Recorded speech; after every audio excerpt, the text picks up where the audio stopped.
మీరందరూ మమ్మల్ని మీరు ఎవరు పట్టించుకోవట్లేదు. మీరు ఆయన పిక్చర్ ఎప్పుడు వేదిక మీద కనిపిస్తే అప్పుడు మీరు కేరింతలు కొట్టేస్తున్నారు. మా గౌరవ ముఖ్యమంత్రి వర్యులు, అమరావతి విశ్వనగర రూపశిల్పి, ఏ ప్రపంచ దేశాలలో అడుగుపెట్టినా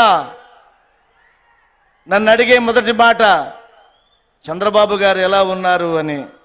విశ్వవిఖ్యాతిగాంచినటువంటి మహానాయకుడు మన గౌరవ ముఖ్యమంత్రి శ్రీ నారా చంద్రబాబు నాయుడు గారిని ఈ 3వ ప్రపంచ తెలుగు మహాసభలను ఉద్దేశించి ప్రసంగించవలసిందిగా కోరుతున్నాను.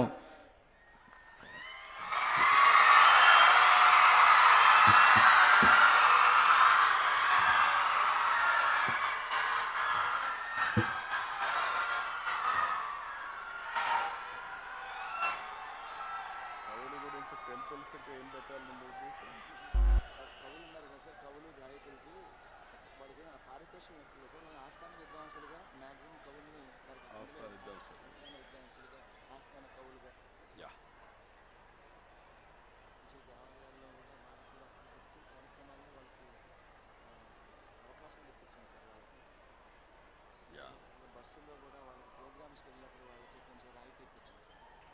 వాళ్ళకి ప్రోగ్రామ్స్కి వెళ్తున్నాను సార్. నాటక పరిషత్తులకి వాళ్ళకి ఆర్టీసీ ద్వారా రాయితీ పిల్లల గారికి చెప్పాను సార్. మీతో ఓకే, తప్పకుండా.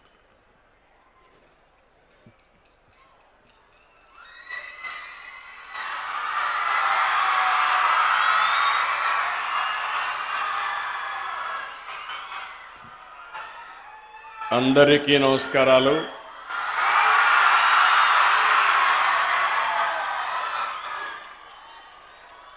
గౌరవనీయులు గవర్నర్ గోవా శ్రీ అశోక్ గజపతిరాజు గారు, కేంద్ర మంత్రివర్యులు గౌరవనీయులు పెంబసాని చంద్రశేఖర్ గారు,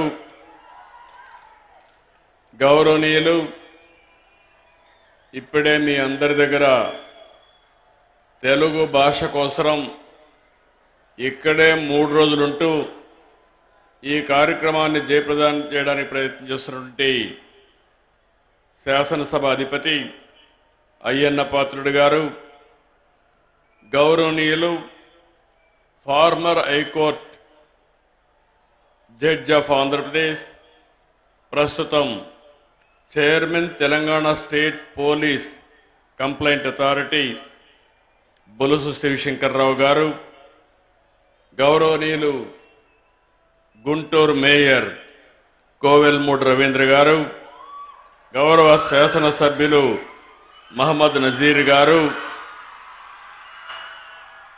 ఈరోజు మీ అందరినీ చూస్తే ఇంత ఉత్సాహానికి కారకులైనటువంటి గజల్ శ్రీనివాస్ గారు, ప్రత్యేకంగా ఆయన అభినందిస్తున్నా. ఆయన ఒక ప్రెసిడెంట్గా ఈ ఆర్గనైజేషన్ బ్రహ్మాండంగా తీర్చిదిద్దారు. వారికి అదే మాదిరిగా ఆనరబుల్ సెక్రటరీ ఆంధ్ర మహాసభకి రెడ్డప్ప ద్రవిడ గారికి, అదే మాదిరిగా ఆనరబుల్ కన్వీనర్ ఆంధ్ర మహాసభకి రామచంద్రరాజు గారు, స్థానిక శాసనసభ్యురాలు గల్లా మాధవి గారు, రామాంజనేయులు గారు, ఈరోజు ఇంత ఉత్సాహంగా, మామూలుగా సినిమా ప్రోగ్రాం అంటే ఇంత ఉత్సాహం చూపిస్తారు కానీ ఈరోజు మీరు చూస్తే 3వ ప్రపంచ తెలుగు మహాసభల కోసం ఎంత పెద్ద ఎత్తున తరలి వచ్చిన మీ అందరికీ మనస్ఫూర్తిగా అభినందనలు, ధన్యవాదాలు, మనస్ఫూర్తిగా కృతజ్ఞతలు. సంక్రాంతి కంటే ముందు వచ్చిన మన అమ్మ భాష పండుగ ఇది. మాతృభాషకు మనం ఇచ్చే గౌరవ వందనం ఈ ప్రపంచ తెలుగు మహాసభలు.